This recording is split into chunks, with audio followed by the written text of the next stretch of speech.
le dimanche 20. Oui, voilà. Vers le port de Saint-Jean-de-Luz. Il était dans une voiture blanche avec 2 personnes. Je lui ai fait signe en le croisant, il n'a pas répondu. Salut à tous, de retour aujourd'hui. On va regarder dans J'analyse une disparition une évaporation, je dirais. C'est le cas Hubert Boiron, 82 ans à l'époque, en 2013, au mois de septembre, donc à une époque où les retraités prennent leurs vacances en général, quand il fait moins chaud en fait, tout simplement. Hubert Boiron avec sa femme et puis un groupe de retraités qui vont visiter Ajaccio. Dans l'après-midi, le groupe va se scinder en 2 parties au niveau du trottoir parce qu'il y a du monde. Je vous montrerai quelques photos. Septembre, il y a pas mal de monde sur les trottoirs, sûrement. Et Hubert Boiron ne réapparaîtra jamais. Il a disparu à ce moment-là. Sa femme a eu beau faire des allers-retours. On a eu beau enquêter, etc. Que ce soit au niveau des chiens pisteurs, aérien également, et puis au niveau de l'eau aussi, pour voir un petit peu s'il avait pu se noyer. On va regarder ça, on va voir ce que mes oracles me disent, en fait, tout simplement, ce que mon tarot de Marseille me donne comme indication. C'est pas une grande sécurité au niveau du tarot de Marseille, mais parfois j'ai de bons résultats quand même. Alors, n'oubliez pas de vous abonner, n'oubliez pas de liker la vidéo si vous voulez que tout cela continue. Je vous dis à tout de suite avec Hubert Boiron.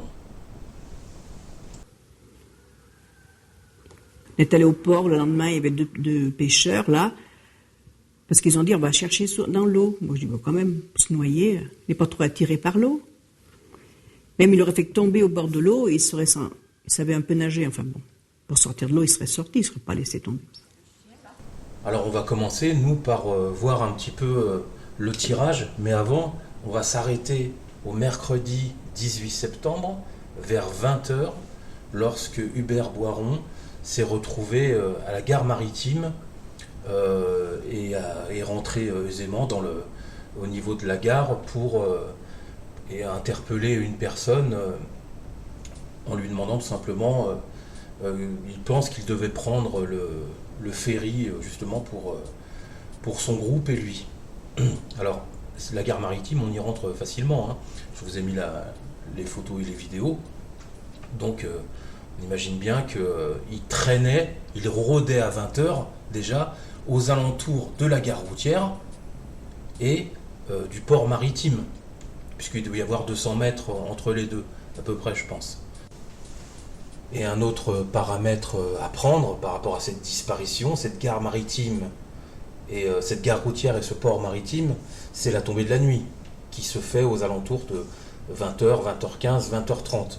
Donc déjà, on y voit beaucoup moins bien, surtout quand on est étranger à cette ville.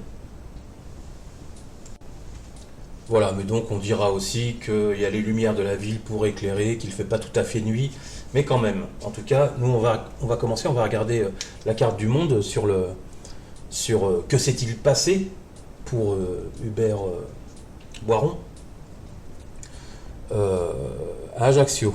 Alors, on a la carte du monde, ça c'est le couple en fait. La carte du monde, c'est tout simplement le voyage. Alors, c'est la carte de l'étranger. Corse, c'est pas un pays étranger. Vous faites comme vous voulez en fait par rapport à ça. En tout cas, c'est bel et bien une carte de beauté, l'île de beauté d'ailleurs, et puis de voyage et l'étranger. Donc, on va dire que tout simplement, on va dire que c'est l'étranger. On va dire que c'est l'étranger parce qu'il y a la mer tout simplement qui nous sépare, voilà, de la Corse. Ensuite, en deuxième position, intéressant, vous m'auriez montré ça par rapport à une situation affective où je vous aurais dit, il y a de l'adultère, il y a de la violence, etc., etc. Là, j'ai procédé autrement puisque la carte du diable renversé, c'est une carte d'impulsivité. C'est une carte de violence, de manipulation dans certains cas, mais il faut savoir les interpréter. C'est une carte d'impulsivité, c'est une carte de frustration, c'est une carte d'audace. On va mettre l'audace. L'audace, l'impulsivité. Alors l'impulsivité, c'est quand on fait les choses et qu'on est agacé, qu'on ne se contrôle pas, tout simplement. Voilà. Et puis une carte de frustration. Alors pourquoi j'ai cette carte du diable renversé à propos d'Hubert Boiron? C'est parce que la carte de la frustration, il devait se sentir frustré à un moment donné et agacé de cette situation de ne pas retrouver tout simplement son groupe, malgré son billet de 50 € qu'il avait en poche. Il aurait pu faire beaucoup de choses. C'est vrai que c'est très étrange parce que c'était un personnage quand même assez autonome. Je veux dire, il était quand même assez... il n'était pas sénile, quoi. Donc, il aurait pu aller dans un bar, s'asseoir, se reposer, etc.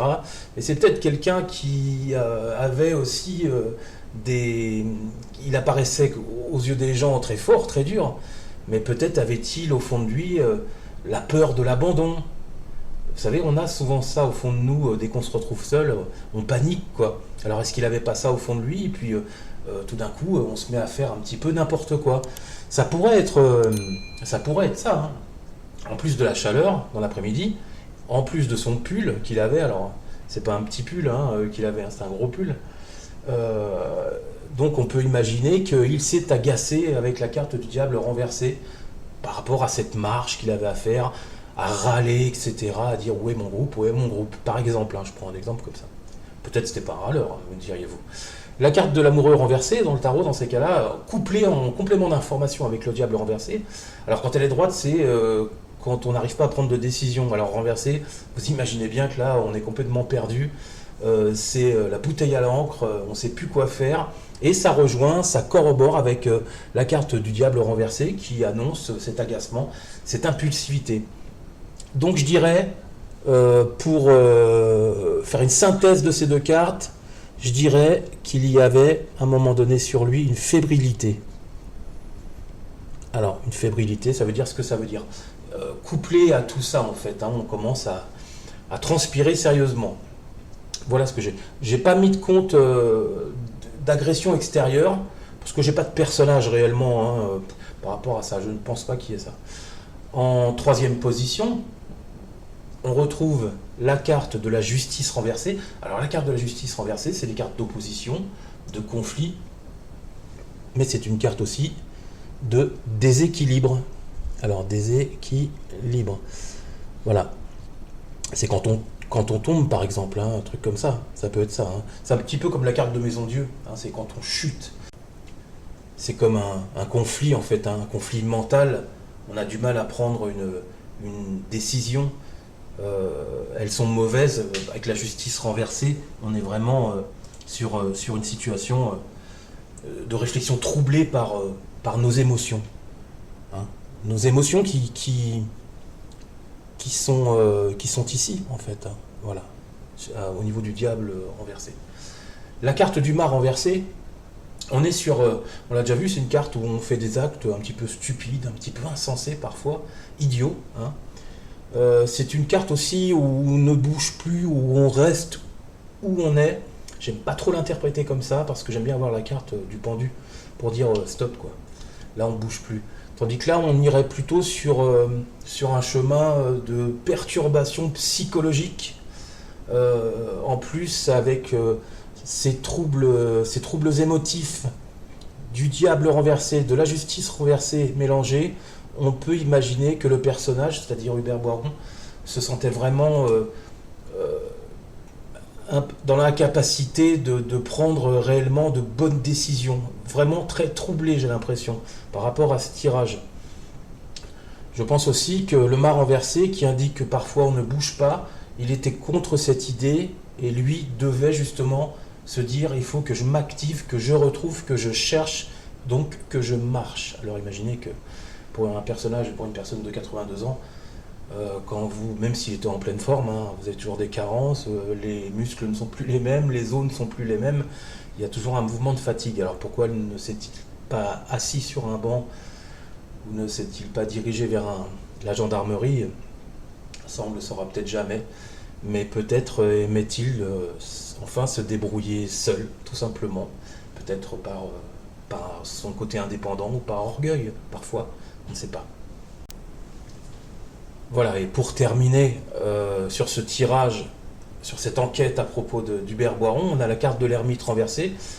La carte de l'ermite renversée, c'est alors dans certains cas, c'est le désintéressement des choses, c'est aussi la pauvreté, c'est aussi ne rien faire, ne pas bouger. Surtout dans ce cas-là, on va prendre le mot-clé d'enfermement. Alors, Alors je vous donne le mot-clé, je ne sais pas encore, l'enfermement, quand on est vraiment, par exemple, une prison, vous voyez, les personnes qui sont en prison, en général, dans mes tirages, je les vois avec carte Maison Dieu, et l'ermite renversé, c'est vraiment l'isolement total quand cette carte 9 apparaît dans un tirage. Là, on parlera d'une situation où... alors, j'ai pas de carte de chute, c'est ça qui est dommage. J'ai pas de carte de chute dans le tirage, mais ça ne veut rien dire, parce que la carte de l'ermite renversé annonce un enfermement. Il se peut que l'on soit tombé dans quelque chose où on ne peut plus du tout sortir. C'est une stagnation profonde, en fait. Alors ça peut être dans un endroit fermé, par exemple, nous indique l'ermite renversé, où personne n'a accès à nous, parce que justement on est comme on dit, dans le noir, enfermé. Ça peut être un enfermement, alors j'allais dire dans l'eau, ça peut être dans l'eau aussi, le fait de se noyer par rapport à l'ermite renversé. En tout cas, au vu du tirage et de cet agacement et de cette perte de vitesse, je dirais, au niveau de la santé d'une personne de 82 ans qui était malgré tout en forme, on voit qu'en fin de compte, il y a l'épuisement des organes, en fait, avec l'ermite renversé. Il y a un épuisement total qui nous emmène dans une situation où on se retrouve totalement vide et enfermé dans quelque chose. Alors, il faut voir maintenant, on va faire la synthèse et puis voir ce qu'on peut éliminer et voir les probabilités de cette disparition, par rapport à cette disparition.